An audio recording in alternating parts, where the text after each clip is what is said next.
आदरणीय राज्यपाल महोदय, आदरणीय स्कूल शिक्षा मंत्री रविंद्र चौबे जी, द्वारकाधीश यादव जी, शकुंतला साहू जी, आलोक शुक्ल जी, सभी अधिकारीगण और आज जिनको सम्मानित किया गया सभी हमारे शिक्षक शिक्षिकाएं, आप सबको बहुत बहुत बधाई, शुभकामनाएं।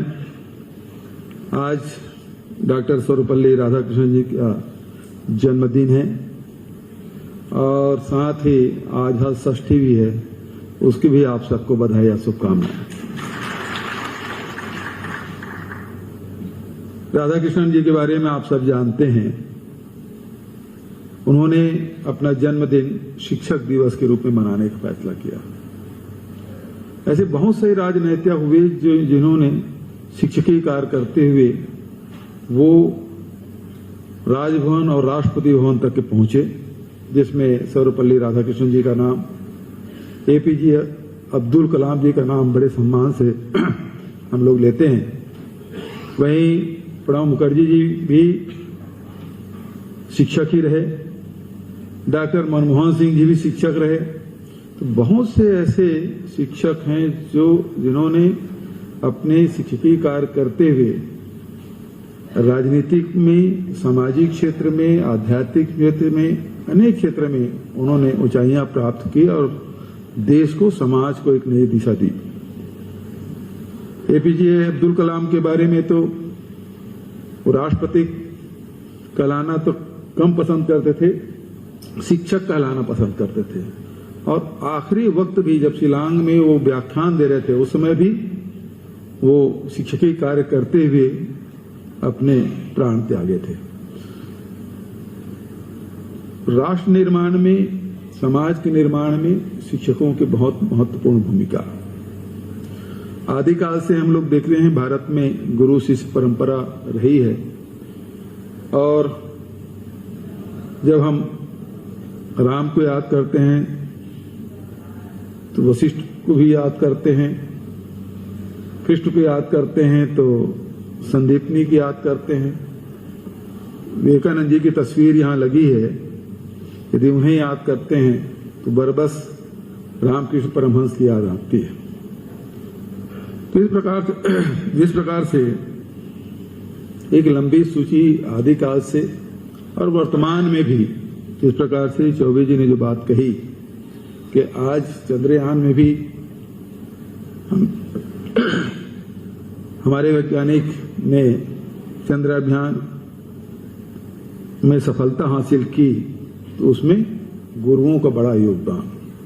यदि हम लोग भी यहां खड़े होकर आपसे बात कर रहे हैं तो उसमें भी हमारे गुरुजनों का बड़ा योगदान रहा है।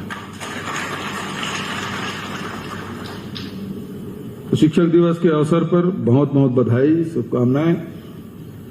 प्रदेश में एक वातावरण बनाने की हमने कोशिश की कि शिक्षा के एक वातावरण होना चाहिए। जब तक कि उसका वातावरण आप तैयार नहीं करेंगे, प्रदेश में, जिले में, ब्लॉक में, स्कूल में एक वातावरण नहीं बनेगा तो वो फिर उस दिशा में आगे नहीं बढ़ पाएंगे। तो आगे बढ़ने के लिए सबसे ज्यादा जरूरी है वातावरण तैयार करना।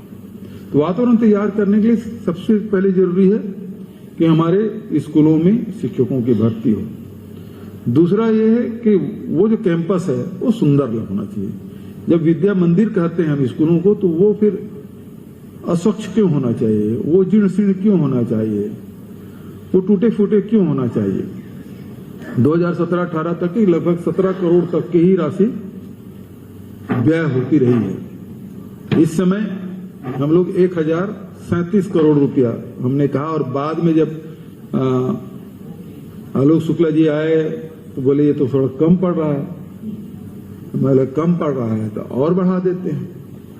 लेकिन जितने भी कमी पड़े, हमारे स्कूल अच्छे होना चाहिए।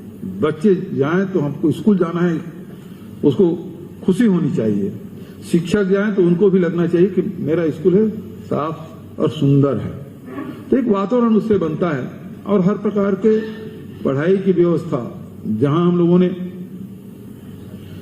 शिक्षकों की भर्ती और परीक्षाओं में नियमित परीक्षाएं और उसके साथ साथ कोरोना काल में जिस प्रकार से नवाचार छत्तीसगढ़ में हुआ वो राष्ट्रीय स्तर पर चर्चा रही है, जिसके जितनी प्रशंसा किया जाए कम है।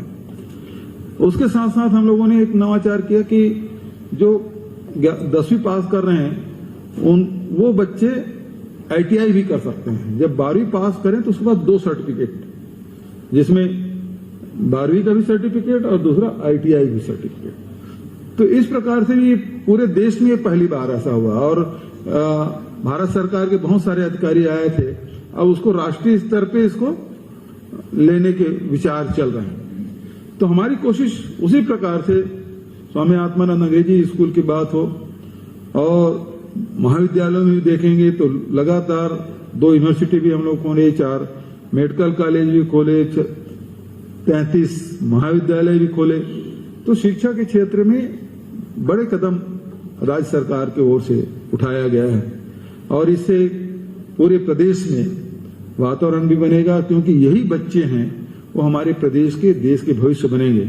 तो इसलिए ये जो कार्य है उसको अनदेखा नहीं किया जाना चाहिए और इसलिए सर्वोच्च प्राथमिकता देते हुए हमारी सरकार ने स्कूल शिक्षा विभाग में लगातार कार्य किए हैं, जिसकी चर्चा सब ओर है। मैं इस अवसर पर सभी शिक्षकों को बधाई देते हुए शिक्षक दिवस के अवसर पर आप सबको बधाई, शुभकामना, धन्यवाद। जय हिंद, जय छत्तीसगढ़। बहुत बहुत धन्यवाद।